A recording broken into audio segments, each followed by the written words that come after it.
Assalamualaikum warahmatullahi wabarakatuh. Waalaikumsalam warahmatullahi wabarakatuh. Alhamdulillah, alhamdulillahi wahdah, wassalatu wassalamu ala man la nabiyya ba'dah, nabiyyina wa rasulina wa uswatina Muhammad ibn Abdillah wa ala alihi wa sahbihi wa mawalah, amma ba'du. Akhwatal iman, jamaah salat subuh yang dirahmati oleh Allah Subhanahu wa taala. Puji syukur mari kita panjatkan kepada Allah. Allah pertemukan kita kembali di pagi hari yang cerah ini, semoga dalam kondisi sehat wal afiat. Mudah-mudahan dalam kesempurnaan nikmat iman, Islam serta taufik dan hidayah, melalui nikmat-nikmat tersebut kita mampu menjalankan ibadah sholat subuh secara berjamaah. Barusan dalam sholat kita, imam kita mengingatkan dan mengedukasi kita semua untuk senantiasa bersyukur kepada Allah dengan bacaan Rabbi auzi'ni an ashkura ni'mataka allati an'amta alayya wa ala walidayya wa an a'mala salihan tardah wa adkhilni bi rahmatika fi ibadika sholihin. Ini adalah ucapan dari Nabi Sulaiman yang termaktub dalam surah An-Naml surat 27 di ayat 19, tatkala Allah berikan begitu banyaknya nikmat kepada Nabi Sulaiman, lahir menjadi anak sultan, Pak. Karena beliau mewarisi tahta ayahanda tercinta Nabi Daud. Wa waritha Sulaiman Daud. Sulaiman mewarisi tahta ayahnya Nabi Daud. Padahal sesungguhnya Nabi Daud itu bukan garis keturunan anak-anak raja. Nabi Daud itu unggul dan tampil dalam perang antara Jalut dan Tolut. Dia hanya seorang prajurit saja. Dia bukan keturunan bangsawan, bukan darah biru. Dahulu ada seorang nabi yang bernama Nabi Samuel. Samuel yang biasa itu Samuel. Ya. Samuel ini beliau berkata kepada Bani Israel untuk mengangkat seorang raja supaya Bani Israel kembali lagi kepada marwahnya, martabatnya, agar tidak dipandang sebelah mata oleh bangsa lain, karena telah dirampas kekayaan mereka oleh kerajaan-kerajaan yang ada di sekelilingnya. Tabut yang mereka dapati dari Nabi Musa sudah hilang dari mereka. Kitab Taurat juga sudah hilang dari mereka. Tongkat Nabi Musa pun juga sudah tidak entah kemana. Tabut peti yang ditinggalkan oleh Nabi Musa dan Harun sudah hilang dari mereka. Maka mereka seakan tidak punya identitas. Samuel berkata, angkat seorang raja, nanti kita akan bersatu. Maka diangkatlah Tolut. Dan saat itu mereka memandang Tolut itu tidak pantas, karena dia bukan orang yang punya harta kekayaan. Tapi Samuel meyakinkan Bani Israel, insya Allah perintah Allah untuk menunjuk Tolut. Ia punya kompetensi untuk menjadi seorang pemimpin. Diangkatlah. Kemudian berkonfrontasi antara Tolut dan Jalut. Maka di tengah peperangan ada seorang hero, ada seorang pahlawan yang bernama Daud. Muncul dan dia tampil. Setelah Tolut wafat, maka tahta itu diberikan kepada Daud. Padahal bukan keturunan dari si Tolut. Barulah setelah itu turun-temurun ke keturunannya Nabi Daud. Ya. Sehingga Nabi Sulaiman diperintahkan oleh Allah untuk berucap, Rabbi auzi'ni an ashkura ni'mataka allati an'amta alayya. Wahai Tuhanku ya Allah, anugerahkan kepadaku ilham untuk senantiasa mensyukuri nikmat yang Engkau berikan kepadaku. wa ala walidayya, dan kepada kedua orang tuaku, nikmat yang kau berikan kepada Nabi Daud.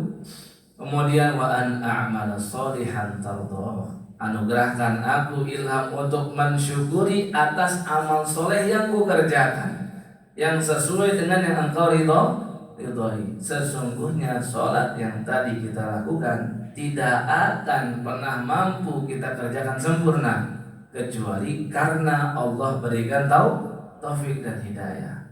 Yang membuat kita berada di sini pun, yang meringankan langkah kaki kita siapa? Allah. Kalau bukan karena Allah, nggak sanggup kita berada di tempat ini. Banyak orang kita ajak ke masjid, mereka berkata belum dapat hidayah. Ya, banyak di antara mereka malas. Banyak di antara mereka yang mungkin mereka anggap belum mendapatkan taufik dari Allah Subhanahu wa taala. Memang semua itu adalah kemudahan dari Allah Subhanahu wa taala. Begitupun selepas sholat, Allah yang berikan kita memori dan ingatan untuk dilanjutkan dengan berzikir. Ada sebagian yang setelah sholat tidak ingat kepada Allah, yang dia ingat langsung dunia. Tapi kita diberikan oleh Allah untuk berzikir, berdoa, kemudian dilanjutkan dengan taklim seperti ini. Semua adalah karunia dari Allah. Maka patut sekali kita berucap wa an a'mala sholihan tardha wa adkhilni bi rahmatika fi ibadika sholihin, dan masukkanlah aku ya Rabbi ke dalam golongan hamba-hambamu yang soleh. Semoga kita semua dijadikan Allah sebagai hambanya yang soleh. Amin ya rabbal alamin. Lalu wassalatu wassalam kita sampaikan, kita haturkan kepada Nabi besar baginda Nabi Muhammad sallallahu alaihi wasallam. Jamaah yang dimuliakan Allah Subhanahu wa taala, kita bahas kembali dengan izin Allah tentang fikih salat. Bagaimana kita perlu meralat hal-hal yang kita lakukan sebelumnya mungkin salah. Maka pembahasan kita adalah intinya ucapan Nabi SAW, wasallu kama ra'aitumuni usalli, wasallu kama ra'aitumuni usalli. Nabi yang berucap, hadis ini hadis yang sahih diriwayatkan Imam Bukhari dari jalur sahabat yang bernama Malik bin Huwairits radhiyallahu anhu. Ya. Hadis ini muncul kata Malik bercerita, Nabi SAW di usia senja beliau sudah semakin sulit untuk membersamai para sahabat. Realistis saja, beliau sering berada di rumah bersama istri. Beliau lebih sering mengurus masalah rumah tangga. Beliau juga fokus untuk berada masjid, rumah, masjid, rumah, masjid, rumah. Seputar itu aja kegiatan siklus kehidupan Nabi di masa senja. Beliau sudah tidak sanggup lagi untuk memimpin pasukan perang. Makanya tercatat dalam kitab Sirah An-Nabawiyah, perang terakhir yang beliau ikuti adalah perang Tabuk di tahun ke-9 Hijriah. Selepas itu beliau kirim detasemen saja. Detasemen Usama, detasemen Hamzah, detasemen Mu'tah, ya. Dalam perang Mu'tah itu ada Zaid bin Harisah, ada Abdullah bin Rawaha, ada Ja'far bin Abi Thalib. Nabi menetap di masjid fokus untuk mengajar. Dan Nabi SAW sudah membagi sahabat. Ada sahabat yang passionnya dia menjadi mujahid, dia mengangkat senjata. Ada yang passionnya lebih kepada mengangkat pena atau menuntut ilmu. Maka sudah Nabi bagi tipologi sahabat. Ini berperang. Ini fokusnya untuk berada di masjid. Nabi memberikan hadis dan ayat Quran, maka dialah yang merekamnya, yang merekodnya. Makanya muncul sahabat-sahabat unggulan seperti sahabat Abu Hurairah, memang fokusnya untuk menuntut ilmu. Ada sahabat Ibnu Umar, ya, ada sahabat Anas bin Malik. Namun sahabat-sahabat seperti Khalid, Amr bin As dan lain sebagainya, mereka berada di medan perang.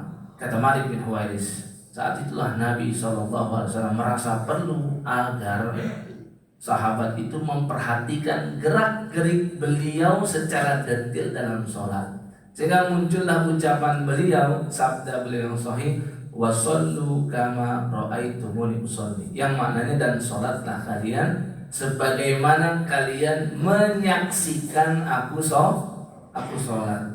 Jadi poinnya itu ada di bagian nih, sebagaimana kalian menyaksikan aku sholat, ya. Jadi gimana nih, kita bukan saksi sejarah, tapi kita mendapatkan riwayat-riwayat yang sahih. Di sini dalam Sahih Bukhari, di riwayat lain banyak sekali.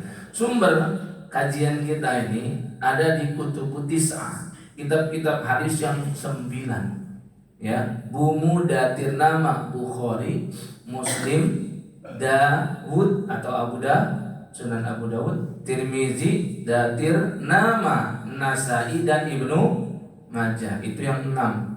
Ditambah 3 lagi yaitu kitab Muwatta'nya Imam Malik bin Anas. Di antara kitab hadis yang paling klasik ini, bahkan lebih duluan Muwatta'nya Imam Malik daripada Sahihnya Imam Bukhari. Jauh. Udah hidup di generasi abad pertama Hijriah, sedangkan Bukhari di abad ketiga Hijriah. 100 tahun lebih jarak mereka. Kemudian ada lagi Musnad Imam Ahmad sebagai kitab yang ke-8, dan juga yang ke-9 ada namanya Sunan Ad-Darimi. Ya, biasanya para ulama, para ustadz, para kiai kalau sudah menyebut kata Kutubut Tis'ah, kitab yang 9, itu yang dimaksud adalah kitab-kitab hadis. Yang tadi kita sebutkan 2 kitab sahih. Ini sebenarnya segmentasinya beda-beda ya. Ulama ketika menuliskan kitab hadis, dan itu berdasarkan memori mereka ya, bukan berdasarkan Google, apalagi AI, bukan. Itu benar-benar semua dari hafalan, kebersihan hati, ya, istiqomah dalam beramal, itu yang menyebabkan memori mereka begitu kuat. Ya, bukan bicara gigabyte lagi, Pak, terabyte itu. Ya, karena seperti Bukhari, saya pernah berkata, saya hafal 100.000 hadis yang sahih dan 200.000 hadis yang tidak sahih, 300.000. Ya. Dan itu pun beliau hanya mengatakan tentang sahih dan tidak sahih. Masih ada lagi hadis-hadis yang derajatnya hasan, yang derajatnya dhaif, yang jelas palsunya, yang dhaif sekali. Ya, beliau menuliskan hadis segmentasinya kitab sahih. Ya, Bukhari, Muslim 2. Ada namanya Sunan. Sunan ini segmentasinya adalah hadis-hadis tentang fikih. Khusus dia tentang itu. Oleh sebab itu, jangan tuntut dalam kitab Sunan Abu Dawud, Tirmidzi, Nasai, Ibnu Majah dan Ad-Darimi, jangan dituntut mana sahih status hadisnya. Karena yang namanya untuk fikih, untuk pengamalan, di bawah sedikit seperti hasan li ghairihi, hasan li dzatihi, itu pun bisa untuk menjadi dasar dalam beramal. Bahkan beberapa hadis dhaif jika selaras dengan ayat-ayat Quran, senafas dengan hadis-hadis Nabi yang sahih, itu bisa diambil sebagai dasar untuk pengamalan fikih. Bukan buat masalah tauhid, bukan buat masalah halal haram. Itu dhaif ada yang bisa diterima. Ya, itulah seperti Sunan Abu Dawud, Tirmidzi, Nasai, Ibnu Majah dan juga Sunan Ad-Darimi. Sedangkan tadi kita sebutkan Musnad, contoh Musnad Imam Ahmad, segmentasinya lain lagi. Ya, Imam Ahmad itu lebih fokus kepada perawi-perawinya. Makanya kalau ingin membahas tentang sholat melalui kitab-kitab hadis yang tadi kami sampaikan, jangan pakai Musnadnya Imam Ahmad atau Musnad At-Tayalisi atau Musnad Al-Humaidi, karena amat sangat rumit. Mereka menuliskannya berdasarkan nama-nama perawi.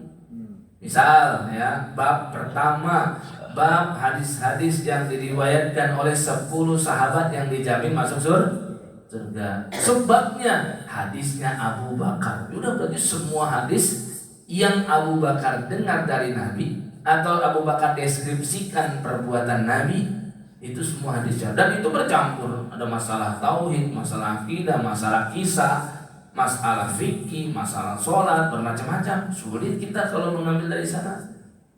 Nanti subbab yang kedua hadisnya Umar bin Al-Khattab, subbab ketiga hadisnya Utsman, dan begitu seterusnya. Itu namanya musnad, ya.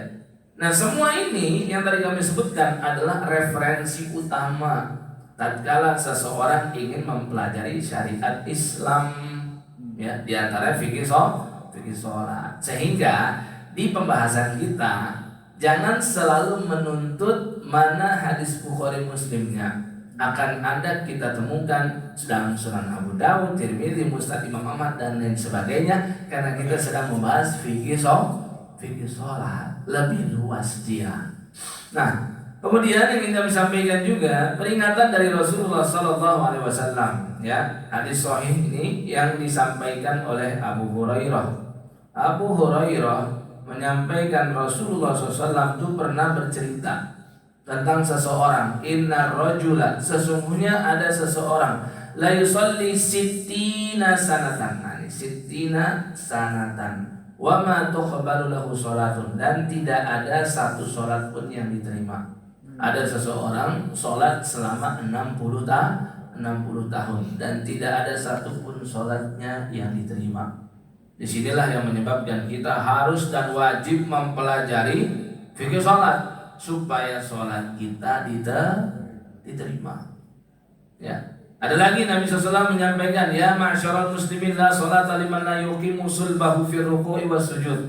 La sholata, tidak sah sholat seseorang, tidak sah. Ya. Siapa mereka? Liman la yuqimu sulbahu, bagi seseorang yang tidak meluruskan punggungnya ketika ruku dan ketika sujud. Tatkala ruku dan sujud. Inilah sebabnya kenapa gerakan ruku dan gerakan sujud dia menjadi rukun sholat, sedangkan bacaannya bukanlah rukun sholat. Berapa banyak di antara kita yang lebih fokus dengan bacaannya daripada gerakannya yang tepat. Seharusnya kalau kita mengambil skala prioritas dengan kita mempelajari fikih sholat, kita utamakan yang rukun dulu, baru setelah itu yang di bawahnya, seperti wajib sholat, seperti sunnah sholat. Kalau ruku dan sujud gerakannya itu adalah rukun sholat, tapi bacaannya bukan rukun sholat. Jika kita sudah tahu ini yang menyebabkan la sholata, kata Nabi, tidak sah sholat. Hai ma'syarul muslimin, kata Nabi, hai kalian seluruhnya kaum muslimin, tidak sah sholat seseorang yang tidak meluruskan punggung.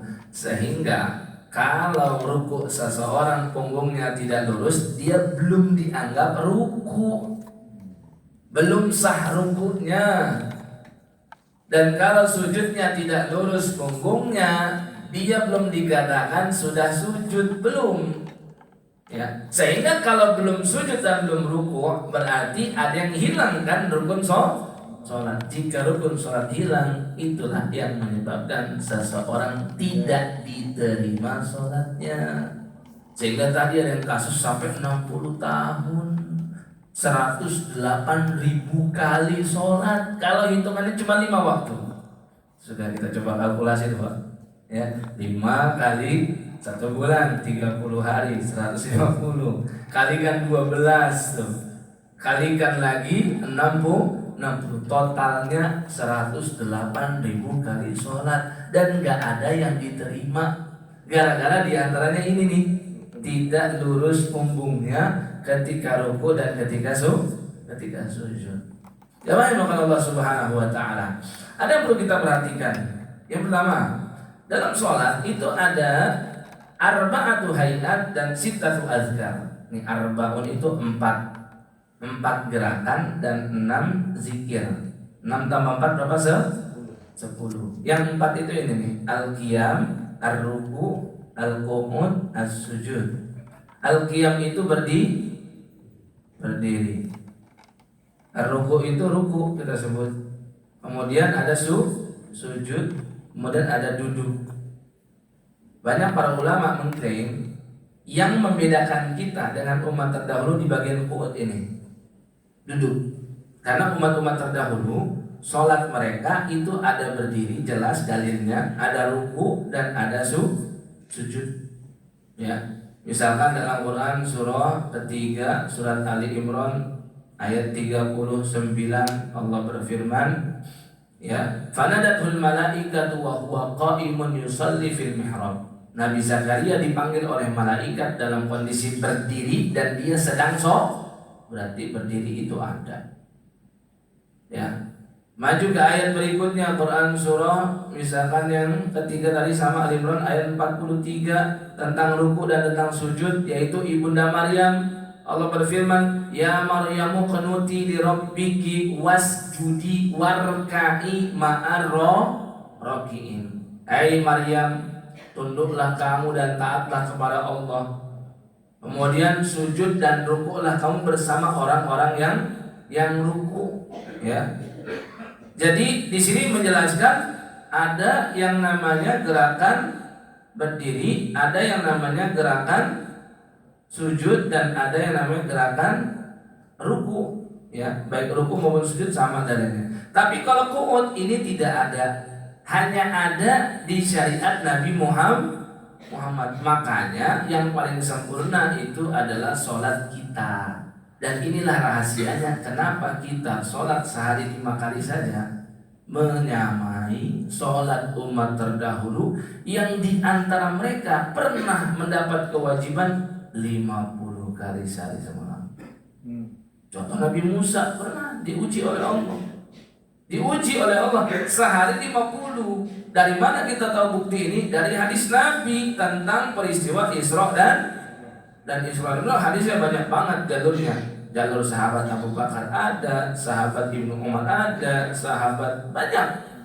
Ya, sampai para ulama katakan ini hadis sahih dengan tingkatan sahih yang tertinggi, dengan kata lain namanya hadis mutawatir. Tingkatan sahih yang paling atas, hadis mutawatir. Bahwasanya Nabi SAW dahulu ketika menerima oleh-oleh dari Allah kewajiban sholat 5 waktu, sebelumnya diwajibkan 50, minta diskon. Ada satu hadis yang menyebutkan di diskon 10, ada hadis yang lebih detail di diskon 5. Berarti ambil angka yang lebih kecil, 5 sampai akhirnya menjadi 5 saja dari 50. Yang merekomendasikan siapa? Nabi Musa. Ya, di mana? Di langit yang ke-6. Langit ke-6 Nabi Musa, langit ke-7 Nabi Ibrahim yang terdapat Baitul Ma'mur, itu Ka'bahnya para malaikat. Beliau sudah turun jumpa dengan Nabi Musa. Musa bertanya, Muhammad, ma farada 'alaika rabbuk? Apa yang Rabbmu wajibkan atas dirimu dan umatmu? Nabi kita SAW bersabda 50 kali sholat sehari semalam. Kata Nabi Musa, banyak tuh, 5 kali aja ada yang bolong-bolong. Gimana 50 kita cuma punya 24 jam, bayangkan. Berarti setiap setengah jam itu tuh ada 2 sholat kira-kira. Dan kalau kita tidur itu menjadi nightmare bagi kita tersendiri. Sebelum bobo tuh mikir tidur mau berapa jam ya. Kalau 2 jam berarti bangun-bangun ada hutang 4 sholat tuh. Kalau 2 jam. Kalau 3 jam bangun-bangun ada hutang 6 sholat. Kurang lebih kan begitu.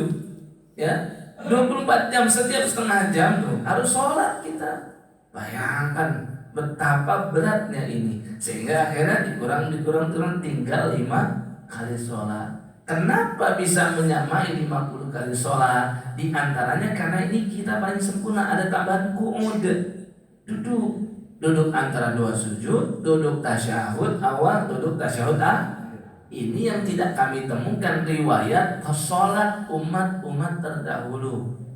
Ya, begitupun zikirnya yang 6, yang sittah ini. Ya, ada 6. Apa saja tuh? Tilawatul Quran, ada tasbih di dalamnya, subhana rabbiyal azim, subhana rabbiyal a'la, subhana dzil jabaruti wal malakut wal kibriyai wal azama, subhanakallahumma rabbana wa bihamdik allahumma ighfir. Itu Bukan bacaan-bacaan ruku, sujud, itu namanya tasbih ruku, tasbih sujud.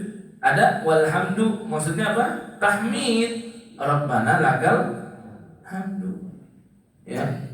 Riwayat Abu Hurairah saja ada 3. Rabbana lakal hamdu, Rabbana walakal hamdu, Allahumma Rabbana lakal. Riwayat Anas paling lengkap, Allahumma Rabbana walakal hamdu. Itu semua alhamdu. Ya. Begitupun ketika iftitah ada di antara alhamdulillahi hamdan katsiran thayyiban mubarakan. Alhamdulillah itu ada. Istighfar juga ada nggak? Ada nggak istighfar dalam sholat? Kapan Pak? Duduk antara 2 sujud. Rabbighfir firli. Riwayat Huzaifah bahkan Nabi cuma baca Rabbighfirli saja, tapi repetisinya ribuan kali. Kenapa bisa kami pastikan ribuan kali? Sedangkan Huzaifah nggak menyebut berapa kali repetisinya. Karena Huzaifah sebelumnya mendeskripsikan waktu Nabi berdiri, beliau baca surat Ali Imran, baca Al-Baqarah dan An-Nisa. 3 paket lengkap. Ini surat paling panjang, Pak. Ya, kita tadi aja sholat subuh 1 halaman pun dibagi 2, Pak. Ya, alhamdulillah. Ya, 1 halaman dibagi 2. Kalau Nabi SAW 1 rakaat 3 surat terpanjang, Pak.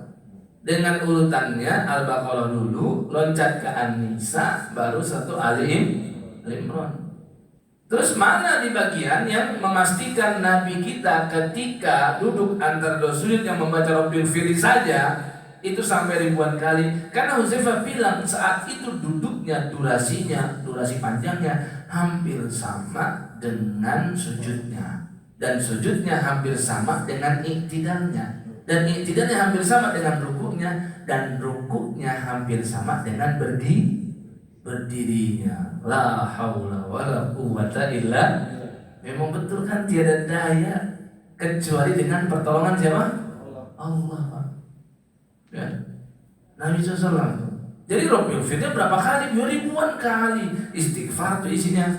Begitupun doa, ada isinya doa? Ada. Lah ketika duduk antara 2 sujud saja. Kalau tadi riwayat Huzaifah Nabi cuma minta ampunan, riwayat Ibnu Abbas lebih lengkap, ada warhamni, minta agar dirahmati.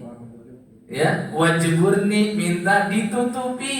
Apa yang ditutupi? Ditutupi kesalahan kita selama sholat ditambal, dan ditutupi kekurangan aib kita.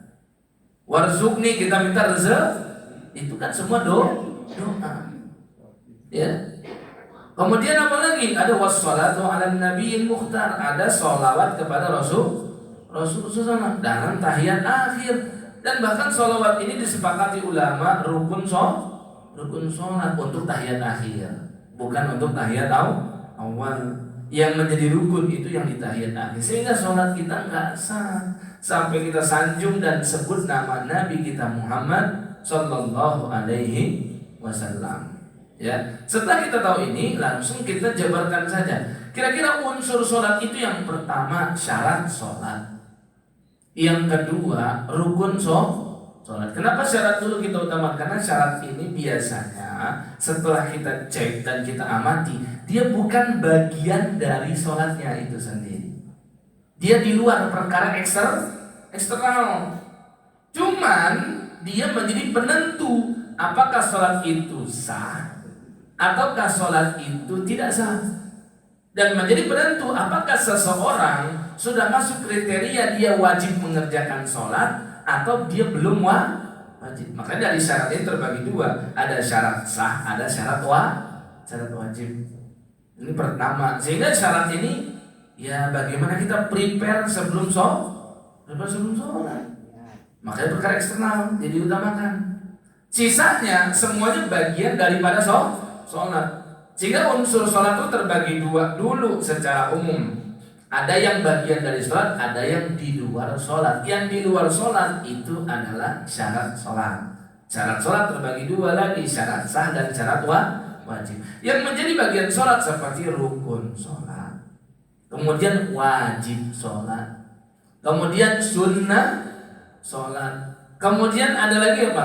Makruhatus sholat. Hal-hal yang dimakruhkan selama pelaksanaan sholat.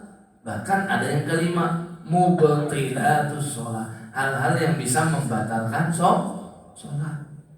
Ya, makanya paling pertama yang kita utamakan ini dulu nih. Ya, Bapak Ibu sekalian Allah Subhanahu wa taala. Perkara tentang syarat sholat tadi kami sampaikan terbagi dua, syarat wajib dan syarat sah. Untuk syarat wajib yang ini 3 nih. Ya, 3 ini. Sisanya syarat sah. Sisanya ada 6. Totalnya ada 9. Ini cuma metode saja. Kalau kita buka kitab lain mungkin ada yang menjumlahkan beda. Ya. Ada juga biasanya yang paling umum di bagian niat ini. Nah, ini yang paling umum. Biasanya dimasukkan ke dalam rukun sholat. Kali ini kami masukkan ke dalam syarat sah sholat. Tapi baik yang menyatakan syarat sah maupun rukun, saya mau tanya, niat harus ada nggak? Karena yang mengatakan syarat sah sholat, lo kalau nggak ada niat tidak sah. Yang mengatakan rukun sholat, namanya rukun, kalau hilang sholatnya tidak, ujungnya sama kesimpulannya. Ini hanya mengklasifikasikannya saja. Ya, hanya saja kami menyatakan ini sebagai syarat. Kenapa alasannya? Karena niat itu isi hati, yang sebenarnya bukan bagian daripada sholat. Bahkan kalau mau kita uji begini misalkan, niat seseorang ketika azan berkumandang, maka dia segera beranjak dari tempat tidurnya kah, tempat kerjanya kah, atau tokonya kalau dia sedang berdagang. Ketika ia beranjak dan pergi menuju misalkan ya ke kamar mandi. Kalau kita tanya, kemana Pak? Ya, dia jawab apa? Ya azan nih, mau sholat. Dijelaskan sebenarnya isi hatinya itu sudah punya keinginan untuk mengerjakan sholat. Wudulah dia tuh. Lepas wudu masih basah, ditanya lagi gitu kan sama orang lain, mau ngapain basah-basahan? Ini azan nggak denger apa? Udah mulai nadanya lebih tinggi jawabannya. Kenapa? Sudah jelas sekali itu. Ada indikator dia memang mau sholat. Azan berkumandang, dia bergerak, kemudian dia basah habis wudu. Lepas itu dia pakai pakaian sholat. Di kamar ditanya sama istrinya, Bapak mau kemana Pak? Udah jelas pakai peci, pakai koko, pakai sarung. Masih ditanya mau kemana atau mau ngapain? Kira-kira Pak jawabannya, nadanya nada yang mana? Nada rendah atau nada semakin tinggi? Makin tinggi gitu. Keluar dia dari rumahnya, sampai di gang ketemu bapak lain, satu gang sama dia tuh. Ya, ditepok pakai sejadah, bapak, bro mau kemana ya bro? Gitu. Jawabannya gimana kan? Ya, makin kenceng nggak? Ya, nadanya makin tinggi nggak? Makin tinggi. Nanti sampai dekat masjid gitu kan? Nah, ketemu lagi sama yang lain di gang-gang lain ketemu ya, berpapasan di pelataran masjid kah, atau di pintu masjid ditanya, bro mau ngapain bro? Ya Allah, masih jadi ditanya. Jelas mau sesungguhnya niat itu sudah ada sebelum dia memulai sholat. Oleh sebab itu yang sering kali kami ingatkan, yang suka tidak disadari oleh beberapa kaum muslimin adalah ketika dia hendak eksekusi sholatnya, kenapa ada orang yang takbiratul ihram sampai berkali-kali? Dan sampai 3 kali. Dan kalau ditanya, apa? Ini lagi meneguhkan nih. Pertanyaan kami adalah, Anda belum teguh juga. Kok bisa? Sedangkan sudah prepare, datangnya saja lebih awal. Sempat sholat sunnah pula lagi. Qobliyah pula dia. Lagi eksekusi sholat wajibnya malah tidak teguh. Yang kami koreksi itu, karena jujur saja berkali-kalinya ini menyebabkan Anda dikuasai oleh was-was satu. Yang kedua, biasanya pelaku ini takbirnya agak keras mengganggu orang. Yang ketiga, dengan lebih dari 1 kali, ini bikin orang sebanyak, nah apa sih bang? Lagi baca Fatihah kita atau nyimak bacaan imam ini sampai 3. Karena jujur saja ini nggak sedikit, terutama kalau kami sedang bepergian ke kampung dalam safar di rest area, itu banyak banget orang tuh, macam-macam orang Di antara yang kami pernah di sebelahnya langsung, sempet kaget juga sih. 2 kali deh, udah mau begini nih. Lagi 2 kali, 3 kali. Nah, biasanya alasannya niatnya belum pertanyaan besarnya adalah ini umum banget di kita. Banyak di antara kita sebelum sholat selalu wudu. Seringkalinya takut batal. Ada juga orang yang sudah menjaga wudu dan ketika masuk waktu sholat dia langsung sholat karena dia yakin dalam kondisi suci. Nah, umumnya orang wudu dulu dan ketika wudu jelas tujuannya buat apa? Niat itu sudah ada. Makanya kenapa dalam mazhab Asy-Syafi'i dia dimasukkan dalam rukun sholat, tapi di mazhab yang lain, yang jumhur, yang mayoritas, dia dimasukkan ke dalam syarat sah sholat si niat ini. Ya, tapi poinnya tadi ya kami sampaikan, baik yang memasukkan dalam kategori rukun maupun yang memasukkan dalam kategori syarat sah, sama-sama yang namanya niat itu harus ada. Ya, kalau yang pertama adalah nih syarat wajib dulu. Tidak wajib orang yang bukan Islam. Islam itulah makanya beriman dulu baru beramal soleh. Itu kan arahan dari Allah misalkan dalam surat Al-Asr ya, wal asri innal insana lafi khusrin illal ladzina amanu wa amilus ya, beriman dulu baru beramal soleh. Bukan sholat dulu baru syahadat, tapi syahadat dulu baru sholat. Bahkan ada bukti yang lebih jelas misalkan dalam Quran surah Az-Zumar. Ya, siapa masih Az-Zumar ya? Oh, di sana ya. Nah, di sana.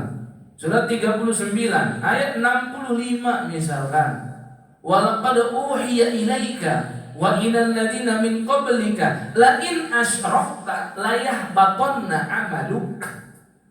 Iman antonimnya, lawannya adalah apa? Iman, lawannya apa? Tidak beriman. Iya benar juga ya. Lebih tepatnya apa? Kufur. Ada mukmin, ada kafir. Orang kafir juga bisa disebut dengan orang musyrik. Dan memang syirik itu pembatal keimanan. Ada kan pembatal syahadatain, nawaqidus syahadatain, pembatal syahadat. Di antaranya melakukan kesyirikan, dan yang dimaksud syirik akbar jelas. Kalau syirik kecil dia tidak sampai membatalkan keislaman. Tapi jangan lupa pembagian syirik besar dan kecil itu untuk lebih kepada membedakan. Tapi hakikatnya syirik kecil itu bagian dari dosa besar, cuma di tingkatan bawah. Dosa besar yang tingkatan paling atas ya syirik akbar.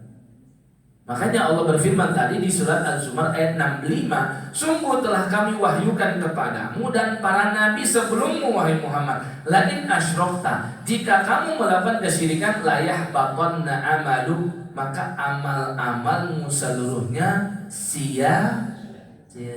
Ya memang harus Islam dulu.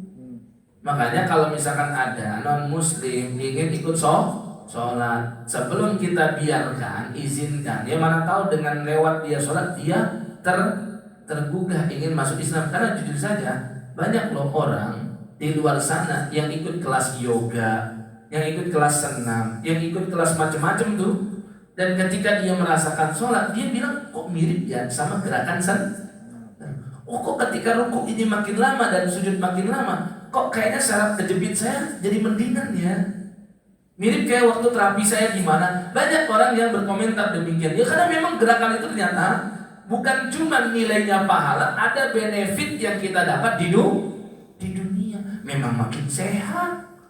Cuman kita sebagai orang beriman, jangan sampai kita baru mau sholat dengan alasan biar enggak. Alasan kita ya sami'na wa ta'na. Cuman di antara benefit yang diperoleh supaya kita makin kokoh, makin teguh ngerjain sholat, biar tambah sehat, memang demikian. Ya. Oleh sebab itu kita sampaikan kepada orang yang mu'alaf sana atau yang baru mau masuk Islam, ya kita bilang silakan, tapi jujur saja dalam konsep Islam ini amalan belum kalau kamu mau diterima menjadi pahala, ya login dulu syahadat gitu kira-kira. Memang begitu bunyi ayatnya. Dulu ada sahabat Nabi namanya Usairim. Ya, Usairim bin Abdul Ashhal. Dia bersama kaumnya ikut dalam perang Uhud. Bedanya adalah kalau kaumnya sudah masuk Islam, dianya belum. Dia berat untuk masuk Islam. Karena dia itu punya sesuatu. Di antara penghalang seorang masuk Islam itu biasanya urusan dunia. Dia bikin berat. Ya. Ternyata dia itu seorang rentenir Pak sebelumnya. Ya, suka ngasih pinjam duit. Ada riba dan bunganya. Dan dia tahu dalam Islam keras sekali. Satu-satunya bentuk kriminal dalam Islam yang disebutkan dalam Al-Quran sampai Allah menyatakan perang itu hanya apa? Hanya riba. Sampai sejelas itu. Ya, Bapak Ibu buka dalam surah Al-Baqarah ayat 278 279. Itu ada ya. Ya ayyuhalladzina amanu taqullaha wa dharu ma baqiya minar riba. Fa in lam taf'alu, kalau kamu enggak mau tinggalkan 278 279 ya. Fa'dzanu biharbin minallahi wa rasulih. Nyatakanlah perang kepada Allah dan Rasulnya. Cuma itu doang, Pak.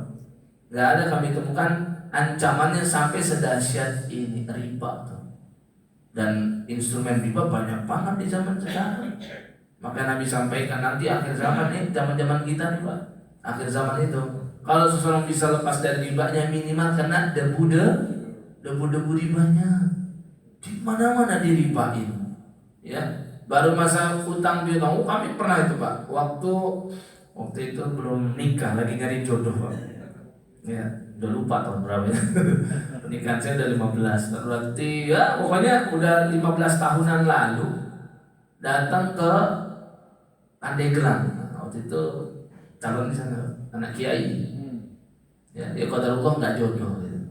Nah, cuman poin yang ingin saya sampaikan, ketika saya di lokasi, jadi itu dulu kami turun dari bis umum, dari situ naik ojek, cukup sebut keyword Haji Njut, semua tahu.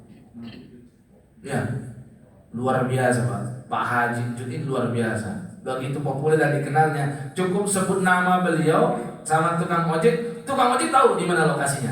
Belum ada Google Map Pak. Ya, belum ada istilah sesuai titiknya, belum ada. Nah, akhirnya itu mendaki gunung lewati lembah Pak. Jalanan begini, ada mungkin setengah jam Pak perjalanan dengan motor. Ya, begitu jauh, tapi dikenal betul beliau. Sampai di sana udah tahu, oh ini nih rumah Pak Haji Njut. Pak Kiai juga beliau kan ada masjidnya. Terus sebelum ke sana, saya itu ngobrol sama beberapa orang karena kelihatan nih orang asing. Di antara ada emak-emak gitu kan. Kemudian saya bertanya gitu kan tentang Pak Haji Njut, ada lagi Pak Kiai siapa, fulan sebut disebut namanya tapi saya nggak mau nyebut namanya. Ada satu orang lagi. Saya bilang apa kebaikan beliau Bu, kok sampai dikenal? Ini bukan si Haji Njut, yang satunya lagi nih. Kata beliau itu orang yang dermawan. Tiap kali kalau musim mau masuk sekolah, anak-anak habis liburan, kita kalau bingung nyari tas, nyari buku, nyari perlengkapan sekolah, ya minta duit sama dia. Oh berapa duitnya? Macam-macam ya, 300, ada 500 ya. Dan enaknya bagusnya bisa dicicil loh Pak. Katanya, oh gitu. Oh dek, waktu saya panggil dek, baru bisa dicicil dek. Gitu. Berapa lama Bu tenornya? Ya tersesuai. Misal 1 juta tenor 10 bulan, dibayar tiap bulan berapa Bu? Dibayar 100.000, 110. Berarti 110.000 kali 10 berapa itu Pak? Nah, 1.100.000. Ada kelebihan margin 100.000 dan itu sudah disepakati di awal, bukan atas kesukarelaan di bagian akhir. Ingat Nabi kita bayar utang pernah dilebihin, tapi bukan disepakati sejak awal. Dan tidak ada pressure dari si kreditur yang memberi nggak ada. Nabi pernah minjem onta, kemudian dibalikin onta tersebut dengan onta baru. Kayak kita pinjam barang, mungkin hilang, mungkin habis kepake, udahlah ganti lagi barang. Nabi suruh coba cari di Baitul Mal kepada ajudan beliau. Kata penjaga Baitul Mal, ya Rasul, onta yang ada speknya lebih tinggi, grade-nya lebih baik, ya jelas nilai dan value-nya lebih tinggi kan? Kata Nabi, udah nggak apa-apa, bayarin aja. Sebaik-baik kalian yang membayar hutang tuh kayak gini caranya. Nah ini menunjukkan boleh nggak ngasih? Boleh, tapi tanpa dan tidak pressure dan tidak menjadikan nantinya dia menjadi profesi dia tuh. Karena ternyata ada ratusan orang ditolong dengan cara ini. Dipanggil Pak Haji ini orang. Hajinya bisa sia-sia Pak gara-gara riba. Bayangkan dengan kita memberi 100.000 dibalikin 100.000, ini secara ekonomi makro Pak. Ini membuat rupiah tuh lebih stabil. Sekarang berapa sih? Masih 18.000? Katanya udah turun. Alhamdulillah 17 berapa? Oh, beda tipis ya.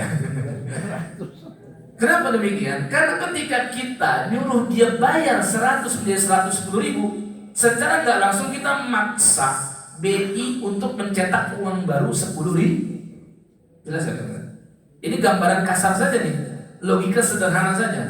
Kalau kita nerima 100.000 uang merah 1 lembar, kita suruh dia Anda harus bayar 110 atau 120. Kita tuh kayak maksa BI untuk menambah cetakan uang baru 20.000 atau 10. Dan bukankah yang menyebabkan nilai tukar kita melemah?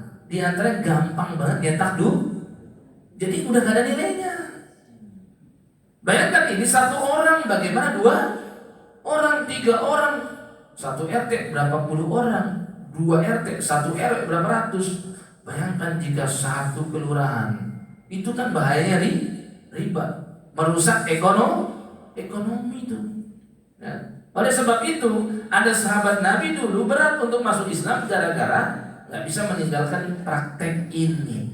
Tapi alhamdulillah hidayah masuk kepada diri dia, sehingga dia dalam peristiwa Uhud tiba-tibanya pengen masuk Islam dan dia siap ninggalin itu perbuatan lamanya ribanya itu. Datang kepada Nabi sebelum Nabi berperang tuh di perang Uhud, di gunung Uhud. Nabi lagi siap-siap pakai baju zirah. Dia bilang, ya Rasul, saya masuk Islam dulu atau saya ikut jihad sama Anda? Kata Nabi apa? Aslim, jangan langsung ikut jihad, masuk Islam dulu. Karena dasar dari terimanya amal itu Islam dulu. Makanya kenapa orang yang sholat, orang yang puasa, orang yang bermacam-macam ibadahnya, tapi kalau sudah di bulan Syuro, di bulan Muharram, masih saja melakukan praktek sia-sia. Ada yang malam 1 Syuro ngambilin kotoran hewan di jalanan, dilumuri ke badan, katanya supaya berkah. Keberkahan dianggap ada pada tubuh bahkan kotorannya. Ada yang harus melepas makanan sesajen ke lautan. Ada ritual bacaannya. Wahai penjaga pantai, lindungi penduduk kami, jangan terjadi tsunami, pokoknya dia sebutkan. Dia merasa yang memberi keamanan adalah penjaga laut, terus dilepas itu makanannya. Ada yang ketika menyembeli, mau bikin rumah, harus nyembeli ayam hitam, darahnya dicampuri dengan adukan semen. Ada bacaan tertentu, was. Ya kan? Tapi yang melakukan sholat enggak? Sholat. Yang melakukan puasa enggak pas bulan Ramadan? Puasa. Itu yang kita khawatirkan. Dia mengerjakan ibadah, di waktu yang lain dia membatalkan ibadahnya Islam penting. Ya, capek-capek gitu. Ya. Oleh sebab itu sahabat ini dia disuruh sama Nabi masuk Islam dulu baru jihad. Akhirnya dia beneran, dan qadarullah wa man syaa fa'al. Dalam peristiwa perang Uhud dia mati syahid. Sehingga Nabi bilang begini, siapa yang ingin lihat penghuni surga, ini lihat orang ini. Kata sahabat Abu Hurairah yang menceritakan hadis ini nih, kalau Anda ingin tahu ahli surga tapi nggak pernah sekalipun sholat, nggak pernah sekalipun menyungkurkan dahinya untuk sujud, ini orangnya. Namanya Utsairim bin Abdul Ashar radhiyallahu anhu. Dia syahadat, dia ikut perang langsung mati belum pernah sholat sekalipun. Tapi diterima amalnya karena masuk Islam. Syarat wajib sholat itu masuk Islam. Sedangkan yang 2 dan 3 berakal dan tamyiz. Ya, tamyiz itu yang bisa membedakan yang baik dan buruk. Kenapa nggak kita sebut al-bulugh begini? Karena tulisannya syurutus shalah. Kalau syarat wajib jelas balik, orang yang balik lah yang tapi kan sebelum balik, jika si anak itu sudah mumayyiz dan dia ngerjain sholat dengan benar, sholatnya diterima nggak? Diterima. Bahkan orang tuanya juga dapat pahala. Kayak dulu Nabi SAW pernah melihat sahabatnya lagi pergi haji bersama beliau, haji wada. Ada yang bawa anak kecil lagi tawaf. Terus Nabi SAW tanya, kamu siapa yang ngajarin kamu tawaf? Orang tuaku ya Rasul. Kata Nabi SAW, kamu dapat dan orang tuamu dah haji mabrur dua-duanya, Pak. Itu contoh ibadah, itu bisa diterima walaupun belum balik. Tapi kalau dia sudah wajib belum. Ya, 3 ini nih syarat wajib. Baru sisanya adalah syarat sah yang insya Allah akan kita lanjutkan di pertemuan-pertemuan berikutnya. Sampai sini dulu, ada pertanyaan? Silakan, Pak. Tafadhol. Kalau seseorang yang sudah Mic ini mana mic ya? Main. Plus main. Ini enggak ada. Langsung, Pak. Beneran.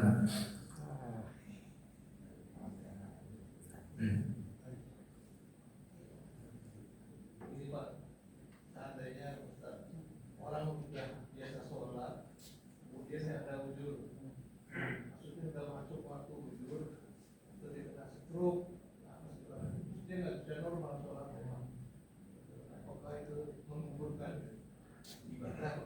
Ya. Ya.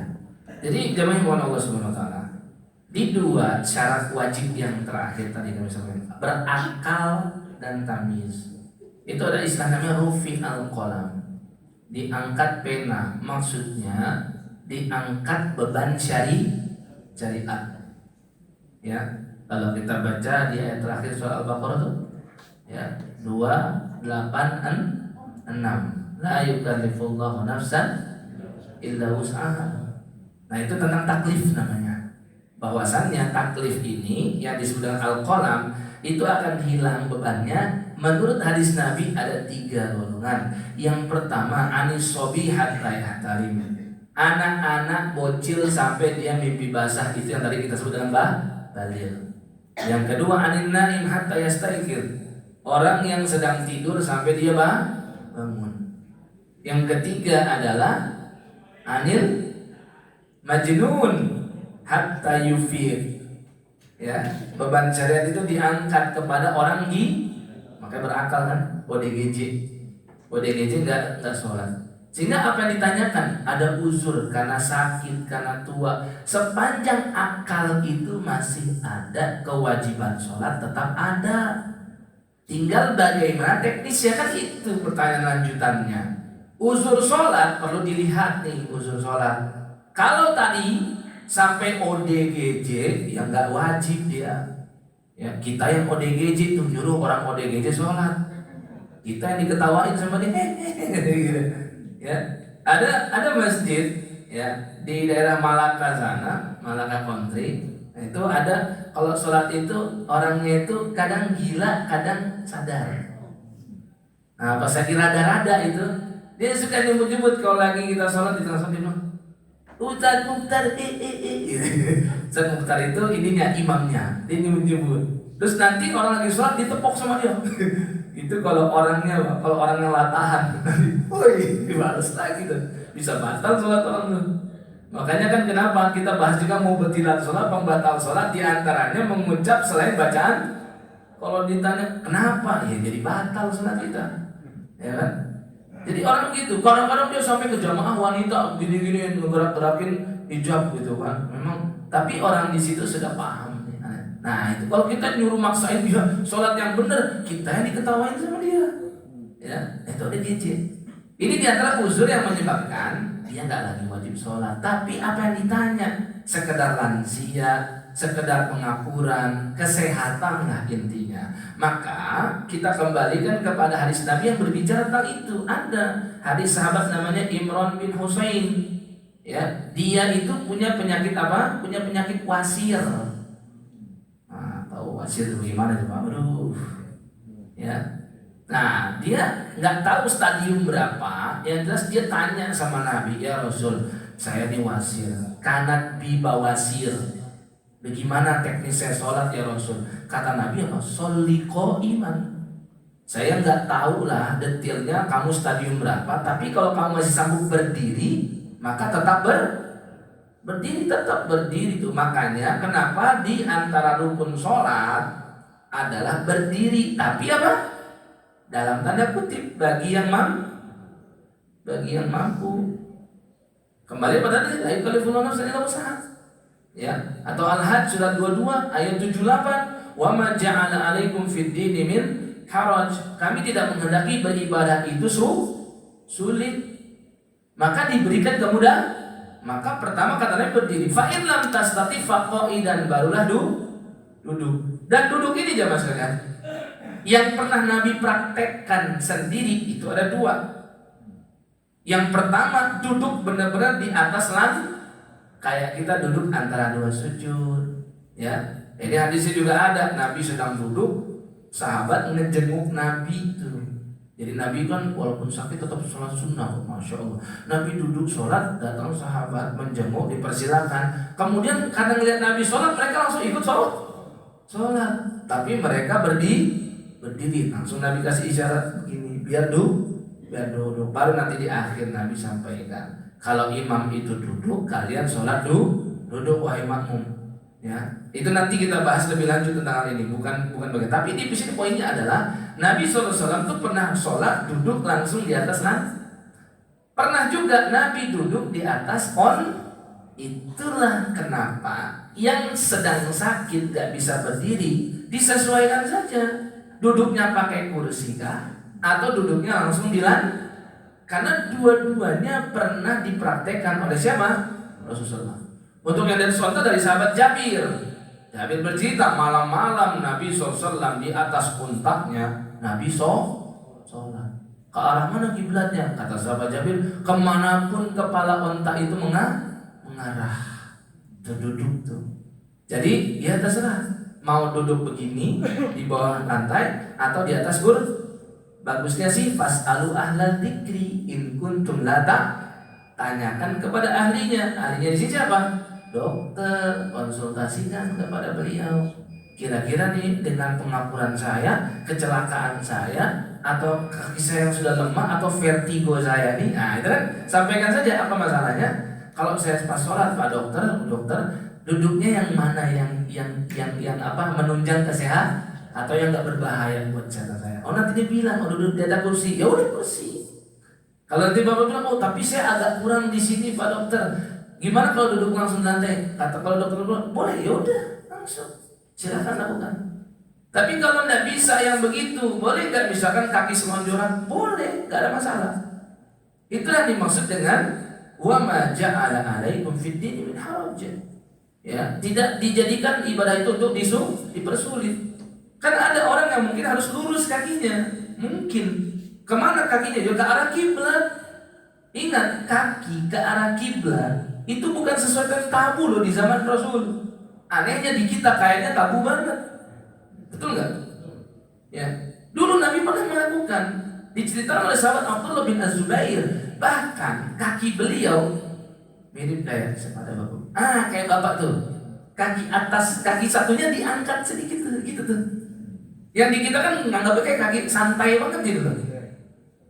Ya, saya pun dulu waktu kecil pernah itu Pak ditegur sama Pak polisi gitu. Saya masih ingat itu kan. Dek, itu kaki nggak sopan ke arah gini. Dulu belum belajar. Setelah baca kitab hadis, ya setelah belajar, ternyata ada riwayatnya. Dan Nabi pernah, dan itu bukan sedang sholat tuh, lagi santai duduk biasa. Ingat, adab itu sesuai dengan syariat. Kan sering ya orang bilang adab di atas ilmu. Betul nggak Pak? Secara umum iya, tapi bukankah kita mengetahui cara beradab dengan ilmu? Coba, dari mana kita tahu ini adab yang benar? Kalau bukan lewat ilmu, harus belajar dulu kan? Oh ternyata ini bagian dari adab. Belajar dulu. Jadi ini bukan bertolak belakang. Betul adab di atas ilmu. Bagi orang yang sudah berilmu, dia menjunjung tinggi adab. Tapi bagaimana orang bisa beradab kalau dia nggak harus belajar dulu. Oh, ini adab Islami begini. Nah, jadi boleh sebenarnya. Yang jangan itu adalah di dalam hatinya tidak ada pengagungan sedikit pun. Atau memang kerja dia begitu aja tuh. Kalau dia sila pun tidak mau. Tapi kalau ada uzur, ya jelas gak ada masalah. Gak ada masalah kan. Baru setelah itu kata Nabi Ibrahim bin Husain, kalau nggak sanggup juga kamu duduk, maka fa'ala jambin, silakan kamu berbaring bisa dua. Yang pertama berbaring miring ke kanan. Ini barangkali bagian tubuh punggungnya, bagian tubuh kirinya habis kecelakaan, yang ini yang bisa menyentuh tanah, maka sholatnya begini, kayak mayit itu Pak. Ya, nanti gerakan lainnya disesuaikan dengan kemampuan. Baru yang kedua duduk telentang. Ya, yaitu ya begini, tapi sebisa mungkin kalau misalkan kepala masih bisa tegak, diginiin, dikasih penyangga bantal atau apa, biar tetap fawalli wajhaka syatral masjidil Al-Baqarah 144. Biar tetap menghadap ke Masjidil Haram. Ya, itu bukan begini. Tapi kalau emang nggak sanggup ya udah nggak apa-apa begini. Ya, kemudian kalau nggak sanggup juga, maka dengan isyarat bermacam-macam. Kalau nggak bisa ngapa-ngapain kayak orang stroke ya, nah itu mungkin isyarat mata. Isyarat mata bagaimana? Ya berarti dibedakan saja. Untuk berdiri mata agak ke atas misalnya, untuk ruku agak ke bawah, untuk sujud lebih ke bawah lagi. Ini bagi benar-benar yang nggak jujur saja, saya nggak pengalaman untuk yang ini. Ya, jangan sampai. Tapi kalau terjadi ya itu ternyata caranya. Dan bacaan tetap. Dan bagi yang sudah nggak bisa bergumam qomat kamit, ya udah dalam Tapi kalau yang masih bisa, jangan sampai tidak bergumam. Karena sir itu minimal mulut qomat kamit, ya, bibir bergumam, lisan bergerak. Itu minimal sir Pak. Dan dalam sholat cuma ada dua, sir atau jah. Ada kan orang sholat begini, zuhur nih, sepanjang sholat begini aja, gak ada mulut qomat kan? Kami katakan itu bukan sholat, itu namanya praktek ilmu kebatinan. Batin, karena nanti kalau ditanya loh, kan sholat sir kan dalam hati. Kalau dalam hati batin, berarti Anda sedang ilmu kebatinan ini. Karena kata sahabat Sa'ad bin Abi Waqqas, kami mengetahui bacaan Nabi lewat apa? Lewat pergerakan jenggotnya. Jenggot bergerak, efek dari apa? Rahang mulut bergerak. Kenapa rahang mulut bergerak? Karena mulut qomat kamit. Maka sir itu minimal mulut qomat kamit. Kalaupun gak ada volume suara, ya tetap harus begitu. Kalau enggak, berarti dia belum dianggap sedang membaca. Sedangkan rukun sholat ada dua, yang qauliyah, ada yang fi'liyah. Fi'liyah itu perbuatan, gerakan, qauliyah bacaan tuh. Dan yang qauliyah adalah al-Fatihah.